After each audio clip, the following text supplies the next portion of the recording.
Olá pessoal, tudo bem? Boa tarde, boa noite, bom dia, né? Dependendo do horário que vocês estão assistindo aí as nossas aulas, né? E hoje eu quero começar falando com vocês sobre assistência de enfermagem ao recém-nascido no alojamento conjunto. Quando a gente fala alojamento conjunto, né? São aqueles lugares no hospital onde os filhos ficam com as mães, ou seja, nos quartos, né? Onde o RN ele fica do lado da mãe. Por que usa esse nome alojamento conjunto? Porque há muito tempo atrás não era, a realidade era diferente, não era assim, né?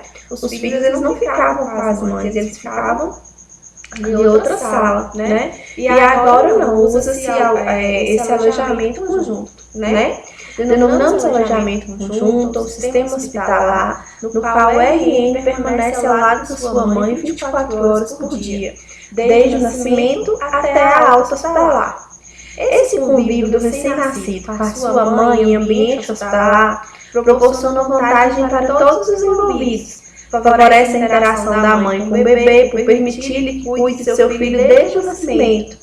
Facilita a lactação, favorece o procedimento de amamentação, proporciona o intercâmbio de informações entre as mães e permite a participação do pai no cuidado com o filho, né?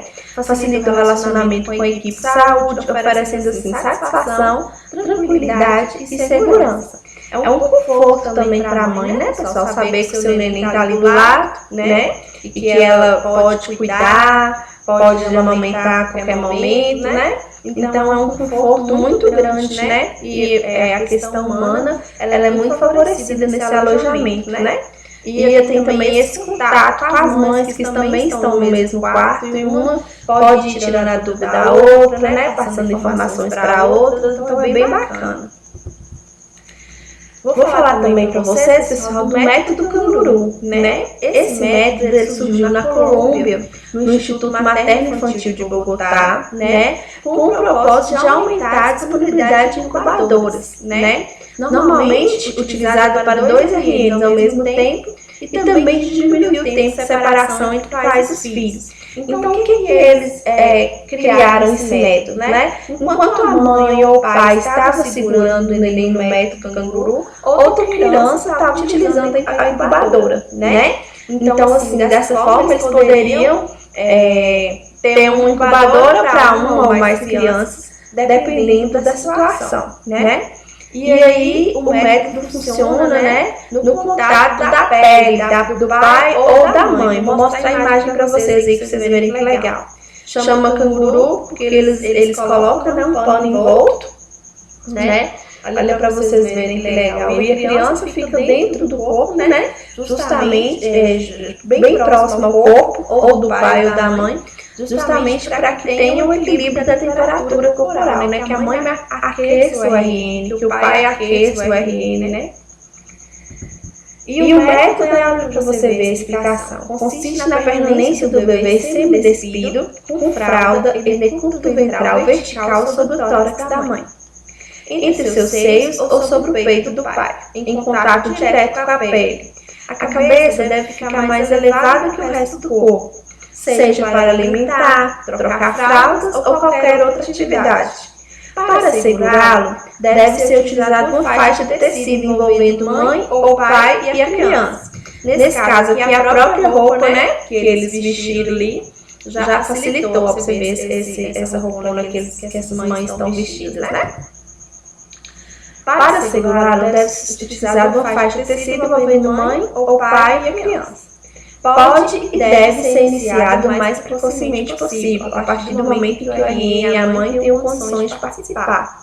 Dessa forma, muitas vezes começa a ser aplicado na própria unidade de tratamento intensivo ou na unidade intermediária neonatal, constituindo a primeira etapa do método, né? É um método bem bacana, né, pessoal? Sem contar a emoção da mãe de poder estar próximo do seu filho, né? Nem que for por alguns minutos ou horas, né?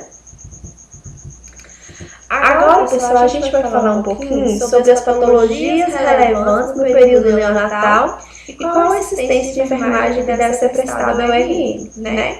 Então, a gente vai falar de prematuridade. Nós vamos falar de crianças que nascem prematuras, né?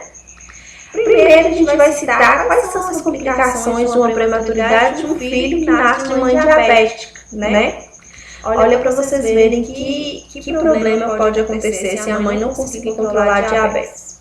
A gestação associada a diabetes é considerada a gestação de alto risco, devido às complicações fetais, neonatais e de parto que podem surgir. O nível de gravidade para o bebê está diretamente relacionado com a gravidade do diabetes materno. E as complicações para o RN incluem hipoglicemia. O que é hipoglicemia? A diminuição brusca da glicemia no organismo. Em decorrência da alta concentração de glicose da mãe durante a gestação, o feto produz insulina em resposta, né? Então, no sangue da mãe tem muita glicose, né? E aí o feto ele acaba produzindo insulina, né? Para tentar quebrar essas glicoses. E ao nascimento, mesmo materno e alimentado, devido à alta concentração de insulina no sangue do bebê, ocorre hipoglicemia. A sintomatologia costuma ser principalmente caracterizada por tremores, abalos, convulsões, apatia, letargia, hipotonia muscular, apneia, cianose, parada cardiorrespiratória, né? Irritabilidade ou choro, sonolência e a recusa alimentar. Olha para vocês entenderem. Pelo cordão umbilical, a mãe passa através do sangue os nutrientes necessários para aquele feto, para a sobrevida daquele feto. Junto com os nutrientes, vai também a dose de glicose aumentada, né? Então, esse sangue de glicose aumentada, ele passa no corpo do feto, né? Então, o feto acaba produzindo insulina para fazer a quebra dessa glicose que está exagerada. Mas aí, quando ele nasce, ele não tem mais esse contato com o sangue da mãe, com os nutrientes da mãe, né? E aí, a glicose a insulina que ele tinha produzido para quebrar a glicose, acaba quebrando a glicose do próprio corpo dele e faz com que ele diminua, né, muito a glicemia e tenha uma hipoglicemia. Às vezes, pessoal, quando a criança abaixa demais esses índices, né, o RN pode até ir alto, né, porque fica muito grave, é muito difícil a gente conseguir reverter o quadro. Hipocalcemia consiste na diminuição da concentração de cálcio no organismo. Os filhos de mães diabéticas, por apresentarem um atraso na produção de hormônio paratireoidiano, palavrinha difícil, né? Responsável pelo aumento de cálcio no sangue, podem desenvolver a hipocalcemia no nascimento. Alterações que podem apresentar-se de forma assintomática ou sintomatológica presente caracteriza-se por tremores e abalos, irritabilidade reflexa, hipotonia e convulsões, né? Então, uma diminuição do cálcio no organismo da criança, né? Também causada por complicações da mãe ser diabética.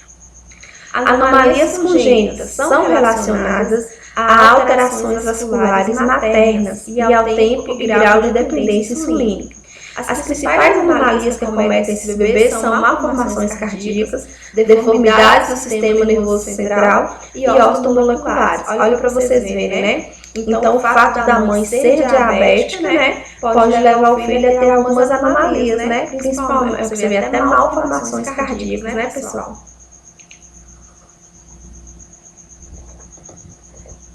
Macrosomia fetal diz respeito ao peso do RN acima do esperado. A criança nasce muito gordinha, muito grande, sendo classificados como GIG. Esse ganho de peso se inicia na gestação normalmente a partir do terceiro mês, devido a hiperinsulinismo fetal, ou seja, a produção excessiva de insulina pelo feto em resposta aos altos índices de glicose na corrente sanguínea da mãe, o que acaba acarretando um aumento da produção e deposição de gordura pelo feto, né? Os bebês com macrosomia possuem maior risco durante o parto de ocorrência de trauma, com ocorrência de fraturas, luxações, lesão de plexo braquial, bossas, cefalohematomas, hemorragias oculares, asfixia devido ao parto demorado, né? Então a criança ela nasce muito grande, né? Então até o parto ele fica difícil, né? Para ele tá conseguindo passar com RN, né? Com um embrião. E aí, pessoal, olha para vocês verem o que citou as bossas, as cefalohematomas, né? Que a gente já viu lá. quando a gente faz a avaliação do exame físico da cabeça. A prevenção e o controle do diabetes materno, né, pessoal, é a única maneira de evitar essas doenças que eu citei, né? E como é que essa mãe consegue evitar essas doenças? Fazendo um pré-natal adequado e seguindo as orientações do médico ou do enfermeiro que atende ele, né? Se ela conseguir fazer todas as orientações, cumprir todas as orientações, tomar a medicação adequada, controlar a alimentação, fazer atividade física, ela consegue ter um controle do diabetes, né? E ela vai conseguir isso se ela fizer um pré-natal adequado. RN, agora a gente vai falar um pouquinho do RN com hiperbilirubinemia, que é a icterícia, né, pessoal? Que é a ausência de bilirrubina no sangue, né? Geralmente, as crianças que nascem com essa ausência de bilirrubina na corrente sanguínea, né, provoca a icterícia, que é o amarelado, que é a pele amarelada, que a gente já viu lá na coloração de pele, né? E assim, até 48 horas de vida, né, a gente pensa que pode ser uma doença, né, tem que ser tratada. Após 48 horas de vida, essa icterícia ela tende a desaparecer, né, em torno até da segunda semana, então a gente não preocupa tanto. Mas nas primeiras horas de vida, nos primeiros dias de vida, sim. E aí, geralmente, os médicos fazem tratamento com a fototerapia, né? A fototerapia consiste na aplicação de luz na pele exposta do RN, com o objetivo de transformar a bilirrubina em substância não tóxica do sistema nervoso e aumentar sua excreção pelo intestino. As lâmpadas utilizadas no aparelho de fototerapia são do tipo fluorescentes ou dicrohalogênica, né? Halógena. Alguns cuidados devem ser tomados pelo profissional de saúde ao manusear o aparelho e o RN durante o tratamento. Manter o aparelho em local ventilado, evitando o superaquecimento, colocar nas laterais desse aparelho panos brancos até a altura do berço, aumentando assim a eficácia da fototerapia pela reflexão. E se os RNs forem colocados sobre aparelhos de tipo Sport, eles deverão cobrir a maior superfície corporal do bebê, né? Aí, pessoal, essa fototerapia ela é realizada, né? E também os médicos orientam quando o RN recebe alta, né? Para deixar ele tomar um pouco de sol naqueles horários que são recomendados, que é antes das 10 da manhã, e se não me engano, depois das 4 da tarde, né? Que é a hora que o sol não é tão prejudicial, né? E ajuda também na produção da vitamina D, né? No corpo do RN. Cuidados de rotina no atendimento ao RN. Quais são os cuidados que a gente tem que ter, né? Em função da inervação abundante existente na pele e da intensa estimulação recebida no meio intrauterino, os RNs apresentam uma grande sensibilidade tátil. Através da pele, o bebê faz seu primeiro contato com o mundo externo, quando é tocado e responderá dependendo do tipo de toque que receber, se suave, brusco ou doloroso. A avaliação da pele deve ser cuidadosa, sempre na admissão do bebê na unidade e diariamente, com atenção direcionada para o aparecimento de alguma lesão. E nós já citamos lá quais são as alterações que a gente encontra na pele, né, pessoal? Quando a gente estudou lá mais atrás um pouquinho. Coleta de sangue periférico, né? O procedimento utilizado na grande maioria das vezes para a realização de exames como a glicemia, gasometria, teste do pezinho, entre outros. Vamos destacar aqui o teste do pezinho. O teste do pezinho geralmente é realizado do 5º ao 7º dia de vida, tá? Geralmente esse teste é feito na unidade de saúde, né? Porque o neném, o RN já recebeu alta, né? O teste, pessoal, ele detecta algumas doenças, né? Primeiro eu vou mostrar para vocês quais são as doenças que ele detecta. Primeiro, ele detecta o hipotireoidismo congênito, que é uma doença caracterizada pela baixa ou nenhuma produção de hormônio da tireoide. Se não tratada desde cedo, pode alterar diversas funções do corpo, como a estatura e o desenvolvimento mental. Outra doença que ele detecta é a fenilcetonúria, que é uma deficiência de um enzima do fígado que metaboliza o aminoácido fenilalanina. Sem tratamento, a fenilalanina se acumula no corpo e pode causar lesão no cérebro. Doença falciforme. alteração genética que produz um tipo diferente de hemoglobina, o que compromete o transporte de oxigênio para o corpo. Fibrose cística, caracterizada pelo mau funcionamento de glândulas exócrinas, que podem acometer diversas funções do sistema digestivo, reprodutor e respiratório, por exemplo. Deficiência de biotinidase, caracterizada pelo mau funcionamento de enzima biotinidase, responsável por liberar a vitamina biotina dos alimentos. A doença leva ao atraso do desenvolvimento da criança. Hiperplasia adrenal congênita, mau funcionamento das glândulas adrenais que produzem hormônios responsáveis pela manutenção da glicose, da água e do sal no organismo. Todas essas doenças, pessoais, são doenças que devem ser acompanhadas, né? Geralmente que a nossa referência é o Instituto NUPAD, em Belo Horizonte, né? Então as crianças que são detectadas qualquer uma dessas doenças, elas são acompanhadas lá, né? E assim, elas são detectadas no teste do pezinho, por isso que é muito importante realizar o teste do pezinho. A partir do momento que se descobre que a criança tem alguma dessas doenças, ele já começa o acompanhamento assim, no primeiro mês de vida praticamente, né? Então por isso que é muito importante realizar o teste do pezinho e realizar no prazo correto. Olha para vocês verem a técnica, né? O teste do pezinho é furado o pezinho no calcanhar, tá vendo? Com uma lanceta, né? E aí coleta-se as gotinhas que vão saindo, né? E coloca nesse papel filtro. Vocês, se Deus quiser, vão ter a oportunidade de fazer durante os estágios. E vão colocando, para você ver, no papel filtro. Aí coloca esse papel filtro para secar um pouquinho esse sangue. Depois coloca no envelope e manda via correio para NUPAD, que é a nossa referência aqui de Minas, aqui do norte de Minas, né? Administração de medicamento, fluidos e soluções. Para o RN, pessoal, não é diferente da administração de medicamentos em adultos, não. Podem ser administrados via oral, via retal, via intramuscular, via endovenosa, né? Da mesma maneira que a gente faz a administração em adultos. A diferença, né, que a gente tem que considerar a idade e o peso do RN, né? Então a dose é totalmente diferente, né? O que tem que ser observado nos RNs, então, são a dosagem, né? Porque as vias, elas são praticamente as mesmas que no adulto. Recém-nascido prematuro. Então, agora a gente vai falar mais do RN prematuro. Porque a gente falou lá um pouquinho, mas a gente falou do RN prematuro, e ele era prematuro por causa da mãe que era diabética, né? Agora a gente vai falar dos RNs prematuros no geral.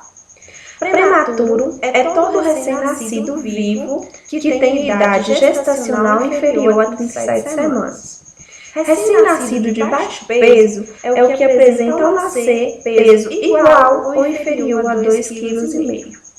O início da assistência aos prematuros ocorreu no final do século XIX, com a construção da primeira incubadora. E nos dias de hoje, os inúmeros recursos tecnológicos e terapêuticos disponíveis têm possibilitado a sobrevida de bebês com peso e idade gestacional cada vez mais baixas. Então, pessoal, antes morria muito RN, né? Porque não tinha incubadora, então praticamente a maioria dos prematuros eles não sobreviviam, né? Não tinha um tratamento adequado. Esse tratamento começou a surgir no final do século XIX.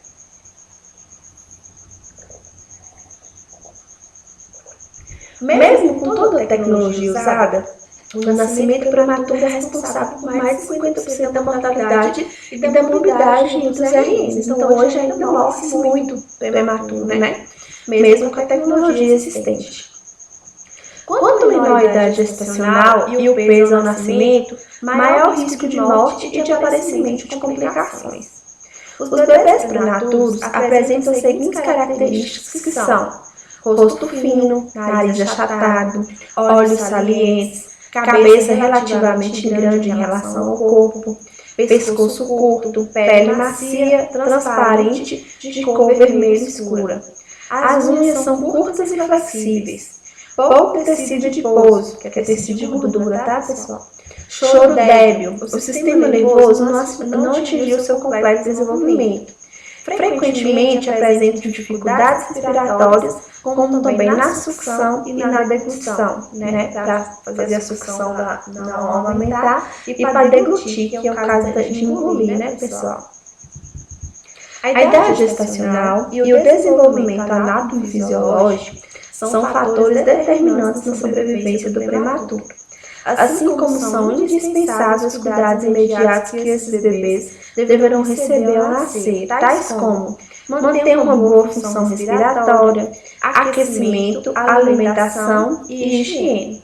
O nascimento de um bebê prematuro pode estar associado às seguintes condições maternas: desnutrição materna e ausência de assistência pré-natal relacionadas a baixas condições socioeconômicas. Idade materna menor que 16 anos ou maior que 35. Patologias da gestação, como doença hipertensiva específica da gravidez, placenta prévia, excesso de líquido amniótico, malformação, traumatismos uterinos, infecções dos líquidos amnióticos, né? E também a diabetes, que nós já citamos. Gestações múltiplas e gestações consecutivas com intervalo reduzido entre os partos. Em função do nascimento prematuro, os órgãos e sistemas dos bebês não se encontram ainda completamente desenvolvidos, acarretando com isso vários problemas que requerem os cuidados e atenção especializada. Prematuridade e os cuidados. Qual cuidados teremos que ter, né, pessoal? Já falamos, né, dos cuidados imediatos, né, que são aqueles nas 2 primeiras horas de vida, que a gente já citou. E a gente vai ter esses cuidados aqui também com os prematuros, além dos cuidados imediatos. Higienização das mãos antes e depois de todos os cuidados aos bebês. Observação constante quanto ao bom funcionamento da incubadora e a oxigenação adequada, né, para você manter tanto a temperatura como a oxigenação daquela criança. Verificar batimentos cardíacos, nós já vimos lá que o ideal seria de 120 a 160 batimentos por minuto. Frequência respiratória, que a gente já viu que o ideal é até 40 incursões respiratórias por minuto. E se for prematuro, até 60, né? A temperatura, que a gente já viu que é acima de 36,5 até 37,5, se não me engano, né? Coloração da pele e comunicar imediatamente ao enfermeiro plantonista qualquer anormalidade. Então, toda vez que você for fazer a anamnese daquele RN, você tem que observar esses sinais aí. Se você perceber que eles estão alterados, você tem que comunicar à sua chefe, que é a sua chefe imediata. Proceder à higienização da pele diariamente e, quando necessária, com observação precisa e a realizar registros de todos os cuidados prestados, sinais vitais, alterações, assim como iluminações. Se o RN está fazendo xixi, se ele está evacuando, né? Realizar o controle de peso conforme a rotina do serviço. Realizar curativo e observação do colo umbilical diariamente. Estar atento para a prestação de cuidados especiais no momento da alimentação. Usar a via e a quantidade de alimentos indicadas na prescrição médica. Se for por gavagem, verificar resíduo gástrico. Se for por via oral, observar sucção e deglutição e regurgitação, evitando broncoaspiração. Realizar mudança de decúbito, que é mudar de lado, né, a criança. Ter atenção quanto à administração de medicamentos. Ter atenção com a administração de medicamentos. Então, esses, pessoal, são os cuidados, né, que a gente tem que estar mais atento em relação à criança prematura, né? Mantendo a função respiratória. Então, qual é o cuidado imediato? É realizar a aspiração lá na criança, não é? Olha para vocês verem. Após a aspiração, se necessário, iniciar a oxigenoterapia, pois comumente, o prematuro apresenta dificuldades respiratórias, com longos períodos de apneia, o que leva à necessidade de uma atenção contínua com os cuidados que venham a manter a função respiratória estabelecida. A oxigenoterapia pode ser realizada com catéteres nasais, máscaras, CPAP, nasal, oxirrude, como também por meio de tubos endotraqueais, nos quais devem ser observados os tamanhos para cada criança. Aquecimento. Conceito termorregulador do prematuro é deficiente. O aquecimento é de fundamental importância, pois o recém-nascido deve ser recebido em campo esterilizado, pré-aquecido e levado ao berço aquecido para receber os demais cuidados. Ao terminar esses cuidados, o bebê deve ser colocado na incubadora, pois nesta pode-se controlar a temperatura e a ventilação. Os RN são extremamente termolábeis, ou seja, têm dificuldade de manter estável a temperatura corporal, perdendo rapidamente calor com o ambiente externo quando exposto ao frio, molhado ou em contato com superfícies frias. Além disso, a superfície corporal dos bebês é relativamente grande em relação ao seu peso e eles têm uma capacidade limitada para produzir calor. Controle de temperatura. A pele fina e escasso tecido subcutâneo favorecem o RN na perda de calor para o meio externo. Além disso, eles também têm menor flexão, permanecendo com os membros em extensão, expondo assim quase a totalidade de sua superfície corporal à temperatura ambiente. Em decorrência disso, torna-se necessária a implementação de medidas que favoreçam a estabilidade da temperatura corporal nos RNs prematuros, mantendo-os sempre aquecidos por meio de uso de incubadoras, berços de calor radiante ou contato pele a pele, que é o caso lá do método canguru que a gente citou, né? Evitar as correntes de ar, locais com ar condicionado, administrar oxigênio quando necessário, sempre aquecido e umidificado. Dê preferência à utilização de estetoscópios aquecidos antes de contato com a pele do RN, assim como forrar a balança com papel toalha ou pano antes do uso. Realizar a troca das roupas do bebê sempre que se fizer necessário, mantendo-o agasalhado, observando sempre as condições clínicas do RN. Verificar frequentemente a temperatura corporal, buscando o controle da mesma. E a incubadora, né, pessoal? A incubadora é esse aparelho aqui que foi criado, geralmente é utilizado em pacientes, em RNs que precisam de um aquecimento e precisam de um cuidado mais complexo, né? E a incubadora é um aparelho destinado a receber crianças débeis, congênitas ou prematuras, no qual elas encontram calor constante, sensivelmente igual ao corpo humano. Este aparelho permite a circulação de oxigênio úmido em seu interior, a manutenção da temperatura interior em torno de 36 graus, a mudança de decúbito para as posições de Trendelenburg e de Foley, bem como horizontal alta, manter o RN em seu interior, não sendo necessário retirá-los para higiene e alimentação, a abertura das portinholas que dão acesso ao braço pela pressão leve no botão de fechadura, introduzir as mãos e braços para acesso à criança. A limpeza da incubadora ela deve ser feita diariamente, tá, pessoal? Então aqui, né, a incubadora, né, geralmente as crianças prematuras elas ficam nesse aparelho. E depois da criação desse aparelho, né, pessoal, tem se salvado muitas vidas de crianças prematuras, tá? Espero que vocês tenham entendido, tenham gostado da aula. No nosso próximo fórum, eu vou estar realizando com vocês os nossos áudios de revisão, tá? E agora eu vou me despedir. Fiquem com Deus, tá? Um beijo.